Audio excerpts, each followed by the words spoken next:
Et c'est déjà maintenant. Alors, autre contexte industriel, là, on va parler du traitement et la distribution de l'eau avec Xavier Ameil, qui est chef de projet gestion d'actifs chez Veolia Eau France. On a évoqué tout à l'heure la dimension des risques et justement le pilotage de la maintenance par les risques.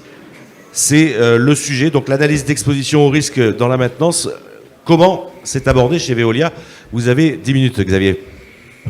Bonjour à tous, on a commencé la matinée sur l'eau, donc je vous propose de la continuer dans l'eau. Voilà, merci au deuxième forum de nous accueillir ce matin, Veolia. Voilà, donc un petit point sur ce qu'on fait aujourd'hui chez Veolia, sur l'optimisation de nos programmes de maintenance et de renouvellement par une approche basée sur le risque. Quelques éléments de contexte à vous présenter. Donc, vous le savez peut-être, hein, la compétence de l'eau en France, elle dépend des collectivités locales qui choisissent donc de le gérer en direct en régie ou de le déléguer dans un mode de délégation de services publics à des opérateurs privés. Donc nous, on intervient dans ce cadre-là. Donc ça veut dire qu'on exploite un patrimoine qui n'est pas le nôtre. On est locataire de notre patrimoine. Donc notre driver, toujours, ça restera d'assurer une continuité du service en quantité, en qualité, en sécurité, etc. Donc ça, c'est vous, concitoyens, c'est un de vos enjeux majeurs. Dans ces contextes de délégation de services publics, on ne fait pas exception. Hein. Chez Veolia, on est soumis à de la concurrence, à des contraintes budgétaires, beaucoup de choses qui bougent autour de nous, des changements climatiques, etc., qui nous imposent de continuer à être meilleurs, à faire plus, et souvent avec un peu moins. Donc il faut qu'on évolue dans ce contexte-là. Sur cette partie de la maintenance et du renouvellement, le renouvellement en particulier, ça fait les collectivités locales, elles nous confient une enveloppe annuelle pour renouveler les installations, des usines de production d'eau potable, des stations d'épuration. En gros, hein, ces volumes de renouvellement, c'est plus ou moins 10% des chiffres d'affaires de nos contrats. Donc c'est significatif, donc c'est important dans nos contrats. Mais ce qu'on veut pousser depuis quelques années, c'est de bouger un peu ce modèle des plans de renouvellement qui sont un peu figés. Voilà, c'est un truc un peu qui date, qui est traditionnel. Donc on travaille beaucoup sur les durées de vie théoriques. C'est peu contextualisé, ça ne tient pas compte des enjeux. Voilà, donc il faut qu'on mette un peu un coup de pied dans la fourmilière pour faire bouger ce modèle. Il commence à bouger, on commence à voir des choses qui bougent dans les gros dossiers d'appel d'offres, mais on veut pousser, on veut continuer à faire la tresse là-dessus. Et puis nos clients, nos collectivités locales nous reprochent quelque chose très souvent, à raison, hein, c'est qu'on manque souvent un peu de transparence sur ce qu'on fait, en particulier sur la gestion patrimoniale. Donc pour nous aussi, c'est un moyen de montrer à notre client qu'on fait bien notre boulot sur ces aspects-là. Le driver dans la maintenance et le renouvellement, c'est d'avoir des éléments de la décision qui vont reposer sur ce triptyque du risque, du coût et de la performance pour être ajustés en permanence sur ce qu'on va produire dans nos programmes de renouvellement. Des choses très simples qu'on a voulu mettre en œuvre pour évoluer sur nos pratiques, c'est-à-dire de travailler sur des expositions au risque de nos actifs. L'exposition au risque, ça peut se présenter de différentes façons. Très simple ici. Colonne de gauche, on va regarder quand un équipement tombe en panne, qu'est-ce qui se passe d'un point de vue sécurité, environnement, production. Voilà, la gravité d'une défaillance. Colonne de droite, on va aller voir des choses très opérationnelles. On a besoin que l'information, qu'on soit en cohérence avec le terrain. Mon équipement, dans quel état il se trouve ?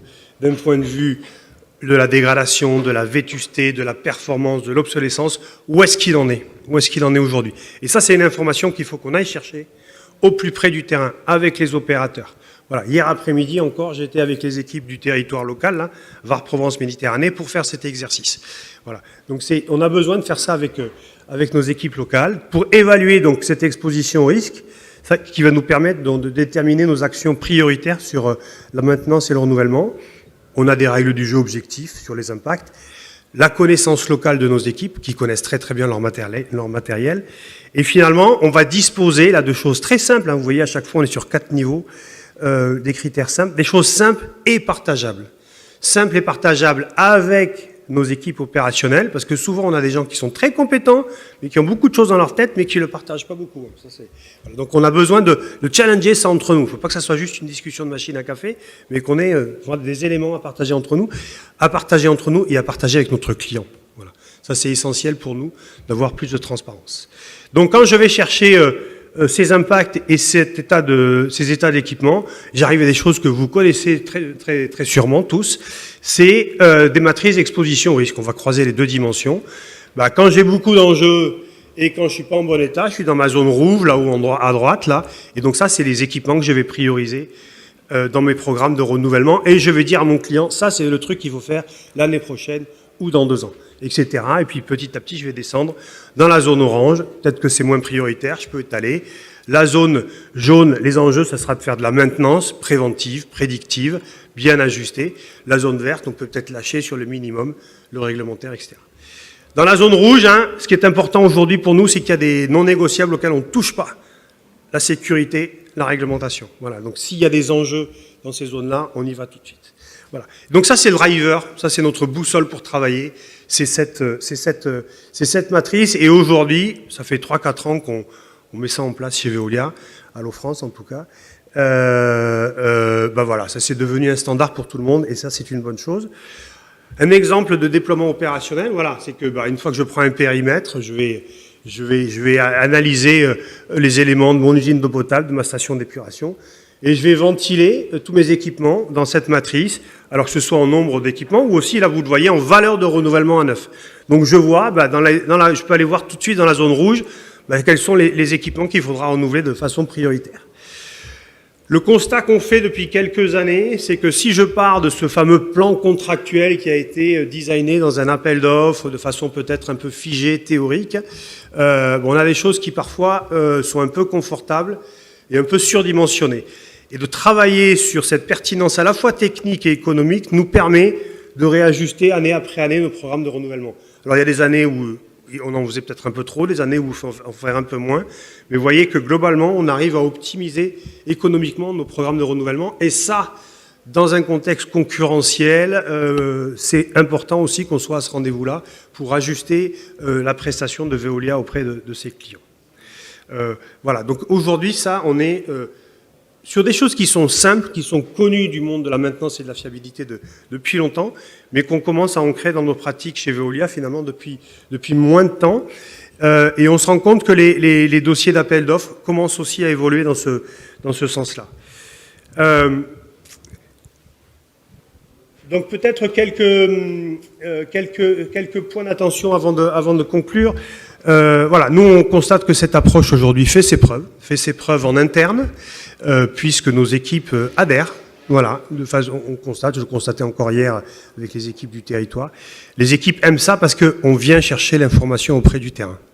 Voilà, on vient travailler avec eux, on vient capter l'information chez eux, et ils se rendent compte que ça rentre dans une boucle qui va permettre d'être plus pertinent dans nos pratiques. Donc ça, ils sont tout à fait friands de ça. Donc cette approche fait ses preuves, et fait ses preuves auprès de nos clients aussi. Ça veut dire que quand on arrive avec ces matrices, ok, ça paraît simple d'avoir voilà, ma matrice avec des cases rouges, des cases oranges, mais c'est clair pour un client, voilà, vous avez 100 équipements dans le rouge au début du contrat, à la fin, il n'y en a plus. Voilà, donc tout ce qui était très exposé au risque, on l'a éliminé. Voilà, donc c'est très partageable. Je l'évoquais, donc les dossiers de consultation des entreprises, les cahiers des charges dans les gros dossiers d'AMO en particulier, d'appel d'offres, pardon, et bougent ces derniers temps. Voilà, depuis 3-4 ans, les gros dossiers, on se rend compte que ça, ils prennent ce virage. Je suis arrivé chez Veolia il y a 6 ans. Il y a 6 ans, c'était pauvre sur ces sujets-là. Donc le virage est pris, ça y est. Donc on a fait la trace et on va continuer à le faire. Ces démarches-là, vous avez vu, il y a quelques critères qu'on prend en compte.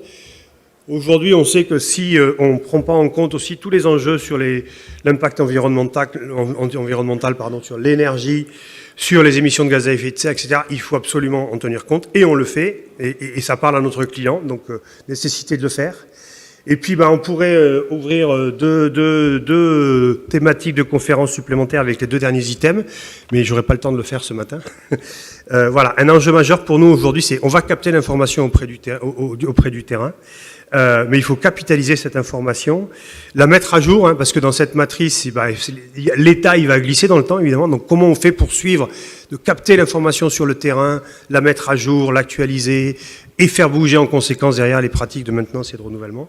Voilà, donc ça c'est un des gros enjeux sur lesquels c'est notre feuille de route actuelle et les prochaines années. Et puis on commence à voir un peu comment l'IA pourrait, dans la construction de ces programmes de maintenance, nous aider à donner un peu plus de perspective dans la projection de nos programmes de programmes de maintenance et de renouvellement à plus long terme.